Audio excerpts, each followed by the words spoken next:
வணக்கம், நலம் தானா வீவர்ஸ். இன்னைக்கு மார்கழி மாச பிறப்புனால ரவா கேசரி செய்ய போறோம். கோதுமை ரவா கேசரி.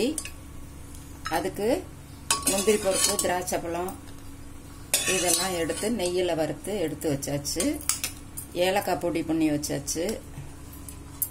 நெய், சர்க்கரை, அரை கப்பு கோதுமை ரவை. இந்த ரவை எடுத்துக்கேன், இந்த பிங்க் கலர் ரவை. அந்த ஒயிட் ரவை ஒரு லைட் கிரீம் கலர்ல ஒரு ரவை இருக்கும், அதுல செஞ்சாலும் நல்லா இருக்கும். இதை லேசா வறுத்துக்கிட்டு சைட்ல ஒரு பங்குக்கு 2 பங்கு தண்ணி கொதிக்க வச்சிருக்கேன். கொதிச்சிருச்சு.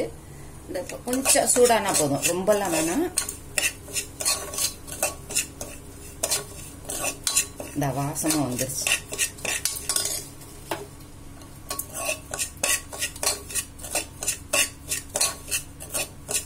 போட்டு நம்ம சர்க்கரையும் போட்டுக்கலாம் வெந்ததுக்கு அப்புறமேலு.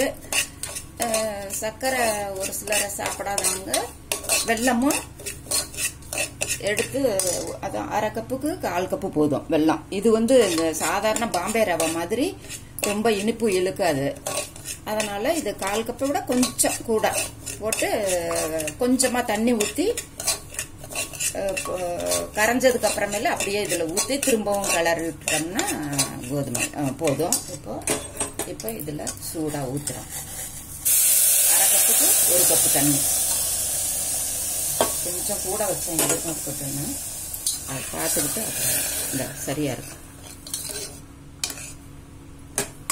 அப்புறம் வெல்லம், சர்க்கரை வேற நம்ம போடுவோம், அதனால சரியா இருக்கும். ஒரு சிட்டிகை உப்பு மட்டும் போட்டு வேக வச்சேன்.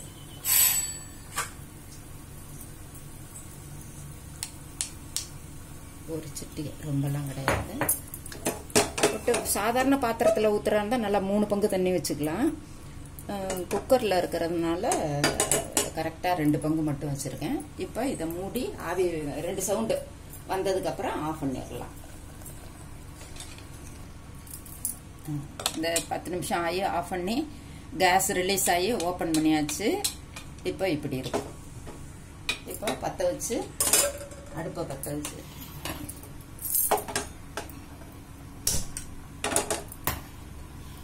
இதில் சர்க்கரை போட்டுக்கலாம். வெல்லமும் போட்டுக்கலாம். நான் சர்க்கரை போடுறேன். இந்த அரை கப்பு அளவுக்கு எடுத்தேன் நான். 1/4 கப்பை விட கொஞ்சம் கூட தான் போட்டிருக்கேன்.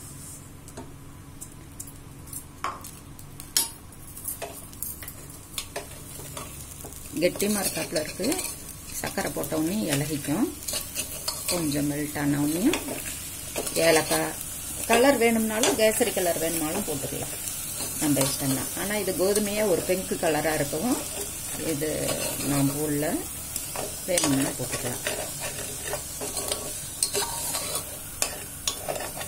அந்த கிரீம் கலர்ல ஒரு ரவை இருக்கும், அது கூட ரொம்ப நல்லா இருக்கும். இந்த ரவையை விட கேசரிக்கு இது உப்புமாவுக்கு நல்லா இருக்கும். அது கேசரிக்கு நல்லா இருக்கும். அது பெரும்பாலும் இந்த நார்த் இந்தியாவில் இருந்து ஊற்றுங்க. இது அதே மாதிரி அந்த ரவை மாதிரி ரொம்ப நெய்யும் இழுக்காது. இது கொஞ்சம் ஊத்துனாவே நல்லா கிரீஸியா இருக்கும். ஏலக்காய் பொடி, முந்திரி பருப்பு, திராட்சை போட்டாச்சு, ஏலக்காய் பொடி போட்டாச்சு. இப்போ சிம்மில் வச்சு ஒரு 2 நிமிஷம் கிளறிட்டு ஆஃப் பண்ணிட வேண்டியது. எடுத்து சாமிக்கு நெய்வேத்தியத்துக்கு வச்சுட்டு சாப்பிட வேண்டியது.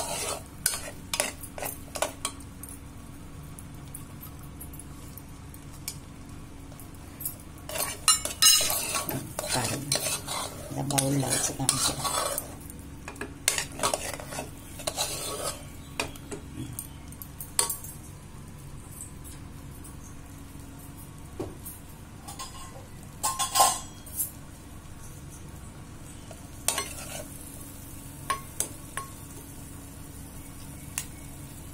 ஆற இன்னும் கொஞ்சம் கெட்டி போட்டுரும்.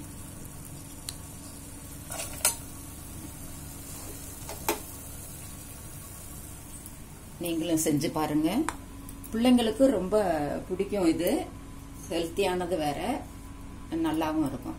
நீங்களும் செஞ்சு பார்த்துட்டு நலம் தானா சேனலுக்கு சப்ஸ்கிரைப் பண்ணுங்க, லைக் பட்டனை பிரஸ் பண்ணுங்க. வேற ஒரு வீடியோவில் பார்க்கலாம்.